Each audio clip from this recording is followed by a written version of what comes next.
mitad la clase de hoy y la otra mitad el día lunes, ¿sí? Porque está muy extensa. Entonces, bueno, como tal, la litiasis renal es la enfermedad caracterizada por aparición de cálculos en el aparato urinario. Puede venir desde el riñón hasta la uretra. La primera causa de patologías de vías urinarias, hay que recordar que son las infecciones.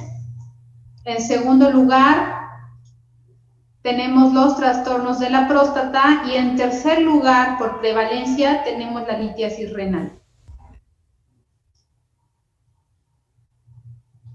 Es más frecuente en hombres, la prevalencia es de 1.6 sobre 1 sobre mujeres y la edad más frecuente va desde los 20 hasta los 60 años.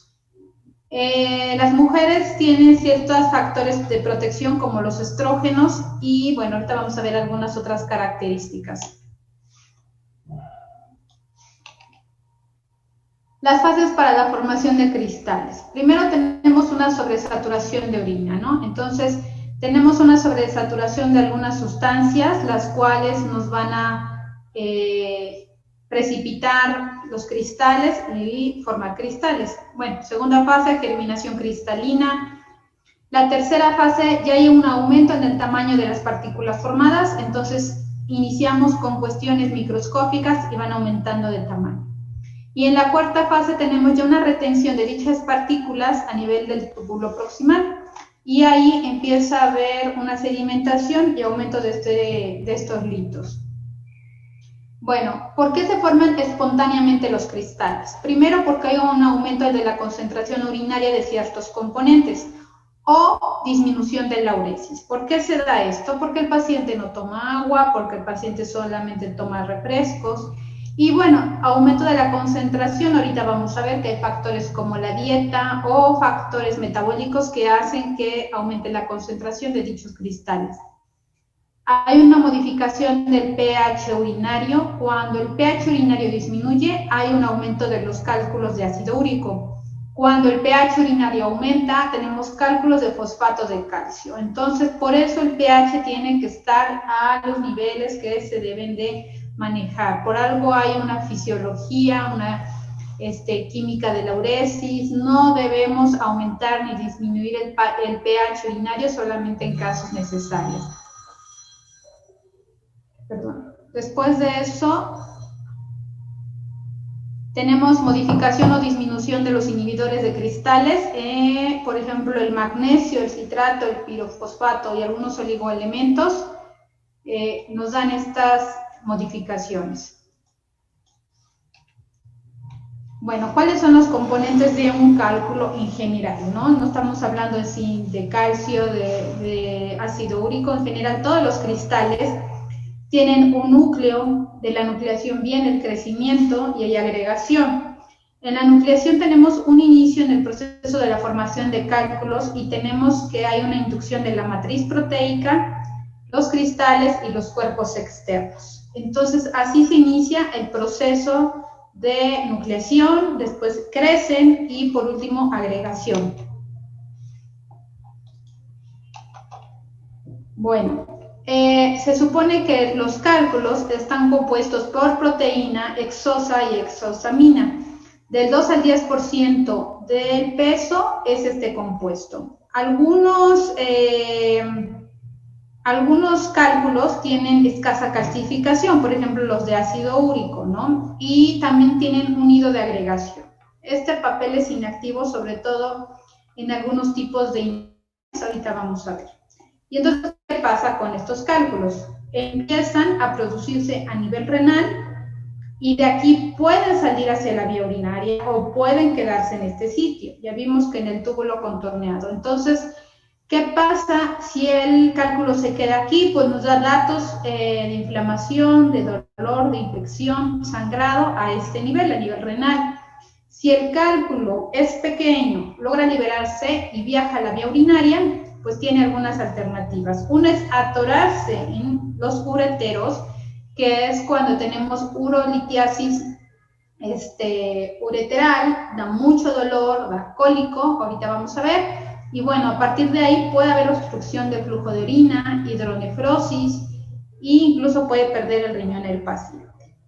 Si de alguna forma ese lito pasa a vejiga, entonces en vejiga puede salir por vía de la uretra, en mujeres es más sencillo, y bueno, también algunos hombres pueden tener expulsión por vía uretra de estos cálculos, lo cual es muy doloroso.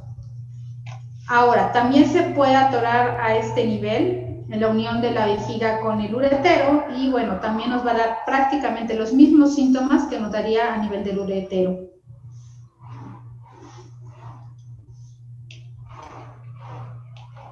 Bueno, también hay una cuestión de los iones. Hay que recordar que las cuestiones de cálculos también tienen que ver con la física. Y bueno, esto nos los vamos a saltar. Bueno, los más importantes son los cálculos de calcio. ¿Por qué importantes? Sobre todo porque son los más frecuentes, ¿sí? Hay que recordar que la filtración de calcio solamente se hace en el 50% a partir del plasma, ¿no? Entonces hay una filtración del cálculo del calcio, y el calcio se debe de excretar por la vía urinaria, el 50% de lo que absorbemos.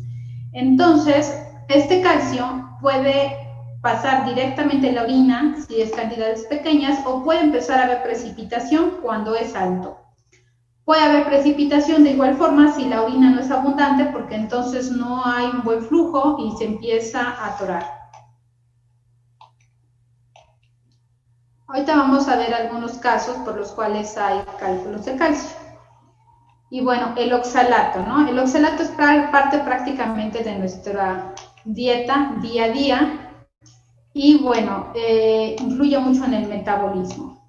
También los cálculos de oxalato son importantes porque más o menos constituyen el 15% a 20% de los cálculos en general.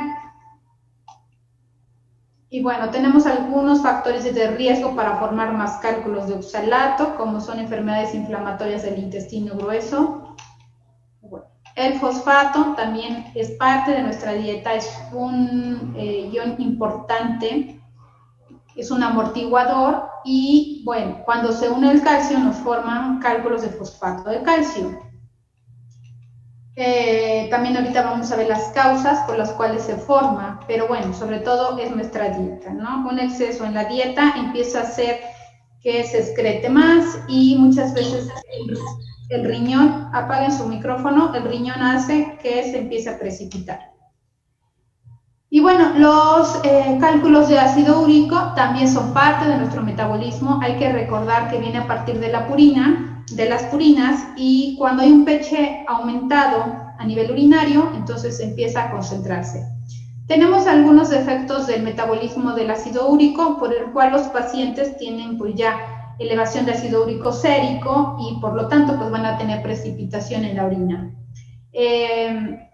Generalmente aumenta la excreción de calcio urinario y promueve el crecimiento de cálculos. El ácido úrico es, aunque el libro lo maneja como no tan frecuente, en nuestro país sí es más frecuente. Más o menos 30% de los pacientes llegan a tener este tipo de cálculos y hay que recordar que los cálculos de ácido úrico no se ven en radiografías, no son radiopacos, ¿no? Son radiolúcidos, entonces a veces es un poquito más complicado tener el diagnóstico.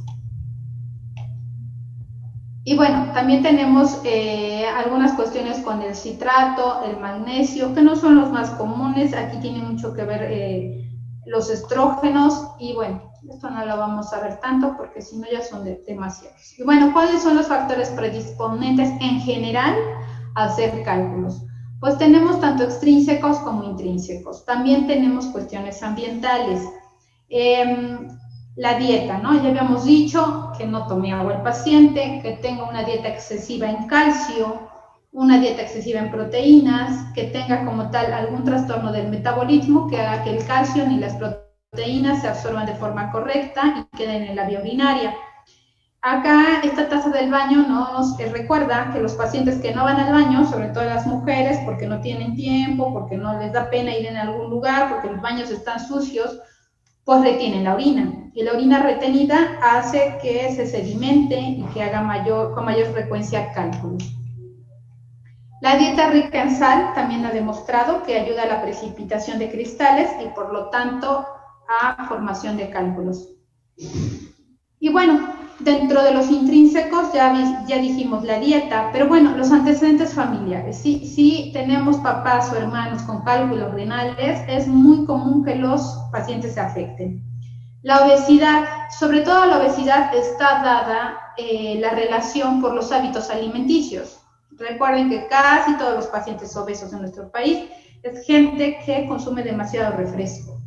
Algunas enfermedades como la diabetes, la hipertensión arterial, el síndrome metabólico, la resistencia a la insulina, incrementa la absorción y la excreción de calcio. La hipercalcemia, que bueno, eso ya es una cuestión diferente, por ejemplo, las neoplasias, tumores que nos forman demasiado calcio, pues obviamente nos va a terminar formando cálculos.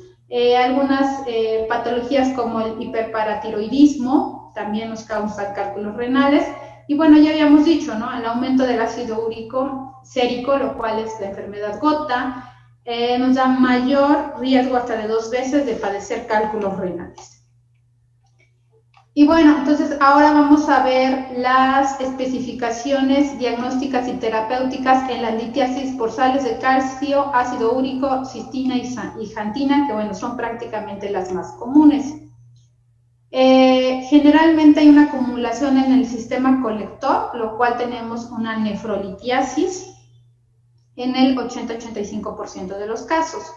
Como les había dicho, los más comunes es porque haya un aumento del ácido úrico, una disminución del oxalato urinario y del citrato urinario. Entonces, esto va haciendo que la nefropatía vaya formando cálculos y bueno, ahorita vamos a ver los ejemplos. La ingesta normal, en teoría, de calcio al día debe ser de 900 miligramos a 1 gramo, ¿sí? Esta hipercalciuria de absorción puede ser secundaria a que esté aumentando el calcio en el intestino delgado. Entonces, ¿qué quiere decir? Que está absorbiendo más calcio el paciente. Por ejemplo, las pacientes de la tercera edad que les mandan calcio para reabsorción ósea y de hecho ya ni sirve, bueno, ahí hay un aumento. Un aumento en la carga del filtrado del glomérulo, supresión de la paratidina y disminución de la absorción tubular del calcio. Entonces, si nosotros demostramos una hipercalciuria de más de 4 miligramos por kilo de peso en una recolección de orina de 24 horas, demostraremos que nuestro paciente tiene riesgo de nefrolitiasis por calcio, ¿no? Tenemos algunos tipos de hipercalciuria de absorción. Esto no lo vamos a ver, esto es más como del área de nefrología, pero es importante que lo conozcan. Y bueno, también tenemos la nefrolitiasis alciúrica de reabsorción, ¿no? Entonces, es menos del 5% de todos los pacientes que tienen cálculos urinarios. Ya habíamos dicho que sobre todo es por aumento de la ingesta, ¿no? Podemos sospechar hiperparatiroidismo cuando tenemos aumento de la hipercalcemia y aumento de la paratidina. Generalmente, estos ya son diagnósticos secundarios, son diagnósticos que muchas veces nos hace el endocrinólogo y nosotros lo único que tenemos que hacer es pues concentrarnos en que el paciente tiene o no tiene daño renal, si el paciente va a meditar algún tratamiento quirúrgico para los litos renales o si el paciente únicamente con tratamiento médico puede mejorar la función renal. También tenemos la nefrolitiasis hipercalciúrica inducida por el riñón. Entonces, generalmente este ya es un problema intrínseco del riñón. Hay una excreción excesiva de calcio y bueno, acá lo que nos pasa es que hay concentraciones normales de calcio sérico, pero a nivel urinario está aumentado. Entonces, aquí tomamos un calcio urinario en ayuno y aquí sale elevado. Aquí generalmente con el tratamiento con diuréticos el paciente mejora bastante y no hay necesidad de alguna cuestión quirúrgica. Y bueno, también tenemos la nefrolitiasis cálcica hiperuricosúrica, ¿no? Entonces, está causada por la ingesta excesiva de purinas en la dieta o por un aumento en la producción del ácido úrico endógeno. Y bueno, estos generalmente se les hace una prueba de ácido úrico urinario y estos son los valores que nos reportan, ¿no? El pH urinario está mayor a 5.5 y con la dieta baja en purinas, alopurinol, lo cual nos desecha el ácido úrico que sobra y el citrato de potasio, que es un tratamiento alterno, los pacientes pueden mejorar, sin necesidad a veces también de cirugía. Y bueno, la otra es la nefrolitiasis cálcica hiperoxalúrica, ¿no? Esto es más de 40 miligramos en 24 horas de recolección de orina de oxalato urinario. Esto generalmente pasa en pacientes con enfermedad inflamatoria intestinal o estados de diarrea crónica. Recuerden que la enfermedad inflamatoria intestinal solamente existen dos, que es el CUSI y la enfermedad de Crohn. Hay algunas otras enfermedades que son preinflamatorias, son casi el paso a Crohn o a CUSI, pero no son consideradas todas todavía enfermedades inflamatorias. Entonces, un paciente que ya conocemos con enfermedad de Crohn, estado de diarrea crónico, lo más común es que tengan este tipo de nefrolitiasis y bueno, ya nos concentraríamos en tener un diagnóstico con una orina de 24 horas y se manda a filtrar. Y bueno, el tratamiento generalmente es suplemento con calcio oral y un tratamiento alterno es una dieta limitada a ácidos grasos de cadena media y triglicéridos. Hay que recordar que en la enfermedad de Crohn es difícil controlar la diarrea, pero bueno, ya tenemos muchos medicamentos que ayudan a estos pacientes a estar en mejores condiciones. También tenemos la nefrolitiasis cálcica hipocitratúrica. Aquí puede ser de origen desconocido y generalmente suele relacionarse con acidosis tubular renal tipo 1, diarrea crónica, y el tratamiento casi siempre es que los pacientes tomen agua de limón, y la otra es la suplementación de citrato de potasio. Como les dije, esto generalmente ya es del área de nefrología, los pacientes se mandan en nefrología y ellos tratan estas patologías. Nosotros solamente tenemos que encargarnos de ver qué tipo de lito tiene para planear un tratamiento a largo plazo y sobre todo saber si va a haber algún tipo de condición que requiera cirugía. Y bueno, ¿cuáles son los factores de riesgo para hacer litos por ácido úrico?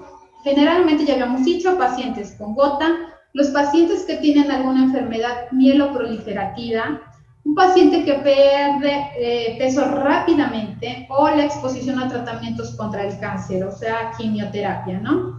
Entonces, la mayoría de estos pacientes no llegan a presentar hiperuricemia y el pecho urinario es menor a 5.5. Entonces, muchas veces acá lo que encontramos ya son los cristales en un examen general de orina. El tratamiento de estos pacientes es mantener un volumen adecuado de orina, tienen que tomar por lo menos de 2 a 3 litros de agua al día, mantener el pH urinario por arriba de 6, reducción de las purinas dietéticas y se les da alopurinol. Algunas veces buscamos la alcalinización de la orina para mantener ese pH, ya puede ser con tabletas de bicarbonato, citrato de potasio o lactato. Lo más fácil es darles tabletas de bicarbonato. Y bueno, también tenemos cálculos de cistina. Los cálculos de cistina pues son raros, hay que recordar que estas son enfermedades del metabolismo y están dadas por algunos genes que ya se han encontrado los defectos genéticos. Y bueno, esto prácticamente, aunque no tiene cura, lo que nosotros tenemos que hacer es evitar que estos cálculos nos causen daño renal y en un momento tener que hacer alguna nefrectomía, ¿no? Y bueno, acá sobre todo tenemos el diagnóstico porque tenemos el antecedente familiar. Ay, perdón, permítame un segundo. Bueno. ¿Sí? Sí, es que estoy en clase y ya le mandé un mensaje que no puedo contestar. ¿Me puedo mandar un WhatsApp, por favor?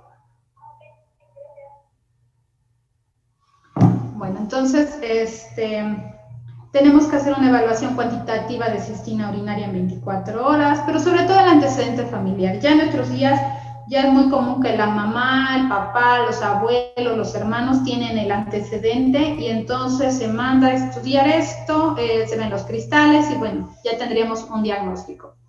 El tratamiento, como en todos los litos, es aumentar la ingesta de orina, alcalinizar la orina. Algunas veces hay que hacer vigilancias estrechas de la dieta y bueno, como les dije, esto ya también es un tratamiento multidisciplinario porque también tienen que ir al nutriólogo, tienen que ir al endocrinólogo. Bueno, ya no es tan sencillo, ¿no? Después vienen la litiasis por jantinas, que bueno, esta es una deficiencia congénita, ¿no? Generalmente también es una patología infrecuente y queda como de descarte, ¿no? Casi siempre pensamos que los litos son de ácido úrico o son de calcio. Y bueno, el tratamiento está dirigido a mejorar los síntomas, a que no tengamos obstrucción renal. En caso de recurrencia tenemos que hacer una restricción de purinas y la profilaxis, como en todos los litos, ya dijimos, aumento de la ingesta de líquidos y en este caso alcalinizar la orina. Ahora, ¿qué diagnóstico diferencial debemos de tener nosotros con estos pacientes, no? De primera instancia nos vamos a dedicar a diagnosticar litiasis. No sabemos todavía si es de calcio, de ácido úrico, de cantina, de lo que fuera. Primero saber qué es un lito, ¿no? Entonces, ¿qué diagnóstico debemos de tener como diferenciales? Generalmente algún abdomen agudo, embarazo ectópico roto, algún trastorno ovárico, la enfermedad diverticular en gente mayor, algún tipo de obstrucción intestinal. Cálculos biliares puede manifestarse con síntomas comunes, sobre todo del lado derecho, alguna úlcera péptica, embolia aguda de la arteria renal y hasta un aneurisma. Entonces, son patologías que nos causan dolor abdominal. Es un dolor abdominal difuso, muchas veces nos da datos como que pensamos que es apendicitis, algunas veces hasta aparece una hernia inguinal. Dependiendo del nivel de obstrucción del hito, nos va a dar la sintomatología. Entonces, bueno, es importante saber la naturaleza del dolor. ¿Cuándo inició? ¿Es un inicio súbito o es un inicio crónico? Si tenemos un inicio súbito, que en la mañana yo estaba bien y ahorita muero de dolor, lo más común es que el hito esté atorado en una zona donde no hay paso, es decir, en el uretero. En cambio, si el dolor ya lleva 3 meses y de repente me duele y de repente se me quita, entonces quiere decir que muy probablemente esté a nivel renal, porque no puede bajar, pero también se controla. Tenemos irradiación del dolor hacia algún lugar. Generalmente cuando está a nivel renal, pues solamente se queda a nivel renal, no hay irradiación. Cuando el hito migra hacia los ureteros es cuando vienen los dolores que parecen otras características. Por ejemplo, apendicitis, en las mujeres suele doler hasta los labios mayores, en los hombres duele próstata, testículo. Entonces, eso es importante preguntarle al paciente. Hay algunas actividades que exacerban o alivian el dolor, sobre todo la posición, ¿no? La posición fetal les quita el dolor, el caminar les exacerba el dolor, todo eso nos habla dónde puede estar atorado el hito y por qué el paciente tiene dolor. Muchas veces los pacientes cursan con náusea secundaria al dolor, vómito y cuando tenemos hematuria macroscópica, pues ya tenemos una sospecha más alta. Obviamente si el paciente no refiere hematuria, ya puede salir en un examen de orina que tenga hematuria microscópica. Pero si desde un inicio el paciente nos dice que tuvo hematuria, podemos sospechar la litiasis. Ahora, si ya tenemos factores de riesgo, como que el paciente ya nos diga que tiene el antecedente de la cristaluria, la dieta, la ocupación, los climas cálidos, antecedentes familiares o que tomen ciertos medicamentos, nos hace más sospechar sobre la litiasis. ¿Qué ocupaciones están relacionadas con litiasis? Pues las ocupaciones donde hay un clima cálido, aumento de la temperatura, donde la gente está sometida a calor, suda mucho. Entonces, en estos lugares generalmente la gente suele hacer litiasis porque falta filtración urinaria. En la exploración física tenemos que preguntarle, bueno, primero preguntamos los antecedentes. ¿Qué vamos a encontrar en una exploración? Dependiendo de las características del dolor, si el dolor es muy fuerte, pues vamos a encontrar la posición antiálgica. Como les comenté, puede estar en una posición fetal, puede estar doblado hacia la derecha, hacia la izquierda. Algunas cuestiones con cólico renal o de uretero nos puede dar taquicardia, sudoración, náusea. Es un dolor muy agudo. Puede haber dolor a la palpación del ángulo costovertebral, no siempre se presenta, porque les digo, si el lito ya bajó vejiga, este dolor ya no va a existir. Ahora, si nosotros ya tenemos como tal una masa abdominal palpable, pues esto ya nos habla de nefrolitiasis, de hidronefrosis grave. Entonces, quiere decir que hay una obstrucción importante desde hace mucho tiempo y bueno, es un dolor que el paciente ya tiene de forma crónica. Muchas veces puede haber fiebre, hipotensión, vasodilatación cutánea, que estos son sobre todo signos de alarma, porque quiere decir que puede haber un proceso infeccioso aparte del proceso obstructivo. Hay que excluir cualquier causa de dolor, como les dije, puede aparentar miles de cosas. Muchas veces pensamos que es otra cosa, ya van a operar al paciente de apendicitis, de diverticulitis y la causa de dolor es litiasis. Hay que palpar la vejiga para ver si el paciente tiene algún síntoma. Sin embargo, la vejiga no es el sitio donde más dolor dé. Cuando un lito llega a vejiga, puede salir por uretra. Puede quedarse en vejiga y seguir creciendo, sí, pero bueno, eso ya no nos da síntomas como tal de un dolor agudo. Muchas veces se recomienda que hagamos un tacto rectal para diferenciar de alguna otra patología, sobre todo si hay algún problema de próstata que no sea agudo, porque eso ya lo vimos, ¿no? No debemos hacer tacto rectal. Y bueno, entre los signos y síntomas ya dijimos dolor, hematuria, datos de infección, ¿no? Datos clínicos de infección, si el paciente tiene taquicardia, hipotensión, fiebre, náusea y vómito, son síntomas que pueden acompañar a la litiasis renal o a nivel del uretero. Ahora, tenemos dos tipos de dolor renal, uno que es cólico. ¿Qué quiere decir cólico? Ya ustedes lo han visto en semiología, es está y no está. Ahorita lo tiene, se quita, al rato lo tiene. Entonces, el dolor cuando es cólico generalmente se da por distensión del sistema colector o del uréter. Como les decía, el uréter tiene peristalsis y va a tratar de sacar ese lito. Entonces, suele ser porque hay una obstrucción urinaria, aumenta la presión intraluminal, se estiran las terminaciones nerviosas y hay ese tipo de dolor cólico.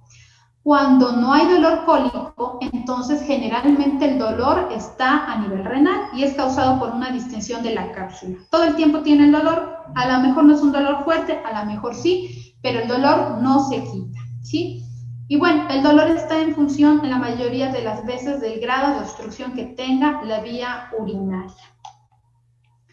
Y bueno, como les había dicho, el dolor viene desde el cáliz renal, la pelvis, el uréter superior o el uréter distal.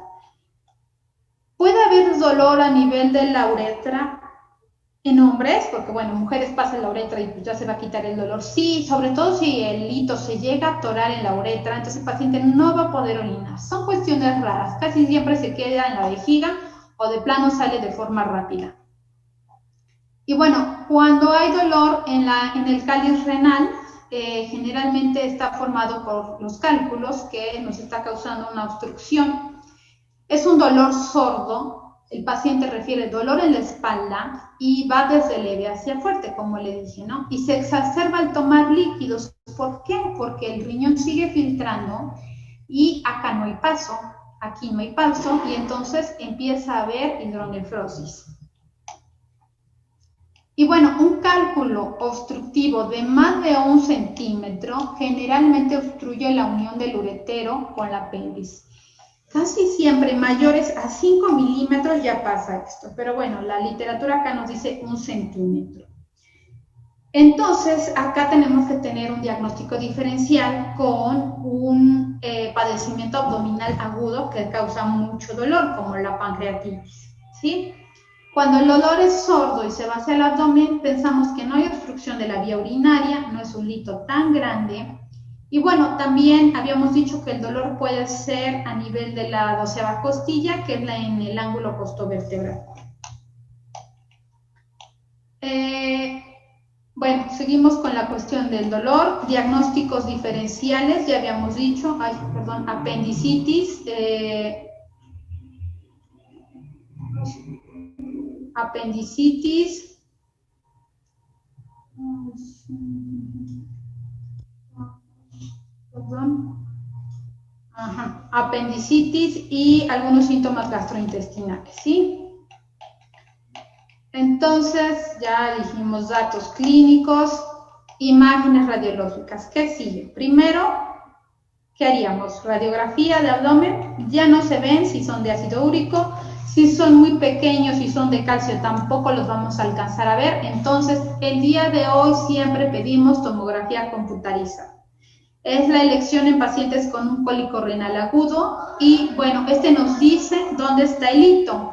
Incluso una tomografía simple, sin requerir contraste, sin ser una urotac, puede demostrarnos el nivel del lito, sobre todo si son radiopacos. Podemos hacer pielografía intravenosa, ya habíamos visto que se sigue usando, pero pues no es lo ideal, y lo importante sería hacer una urotac. Sin embargo, si no tenemos una urotac, una tomografía simple nos puede servir, porque también aquí veremos que están aumentados el tamaño, el diámetro de los ureteros, el riñón, y nos da muchas características de sospecha del cálculo. Para hacer el diagnóstico certero, ya tendríamos que poner contraste a la vía urinaria, y así vemos los litos. La resonancia es un estudio deficiente, pero como dijimos, cuando hay dudas diagnósticas y el paciente es alérgico al yodo, pedimos resonancia.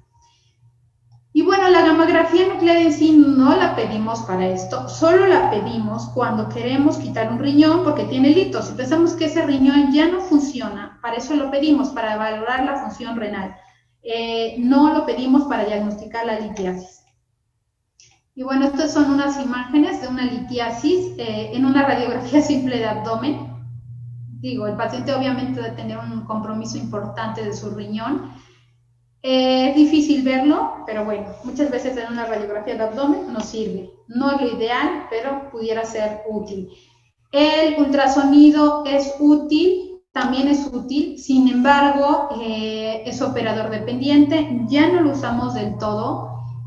Muchas veces nos reportaban solamente aumento del tamaño del riñón, y bueno, ya ahora es urotac, ¿sí? Para diagnóstico de esto es urotac, sabemos dónde está. Y bueno, ya en la siguiente clase vamos a ver que no solo es la urotac, también ahora se les hace cistoscopía para ver el grado de lito, y en la misma cistoscopía puede ser un tratamiento. Si el lito está en el uréter, por medio de cistoscopía quitamos el lito. Nos vamos a quedar acá, ya en la siguiente clase vamos a ver el tratamiento médico y el tratamiento quirúrgico de la litiasis renal el día lunes. El día jueves vamos a empezar con trauma renal. Después terminamos trauma renal el día 12 de octubre, y el día 15 de octubre, si todo va bien, no hay clases para que estudien, y nuestro primer examen parcial sería el 19 de octubre, lunes. Ese día ya les diré cómo va a ser la dinámica del examen, y quien no esté no se repite, no hay otra fecha de examen. ¿Sí? ¿Alguna duda? No, todo bien. No, doctora. Gracias. No, gracias. Doctora, yo tengo una sobre la litiasis. Cuando estaba en la práctica clínica, había una paciente que igual llegó con dolor agudo, entonces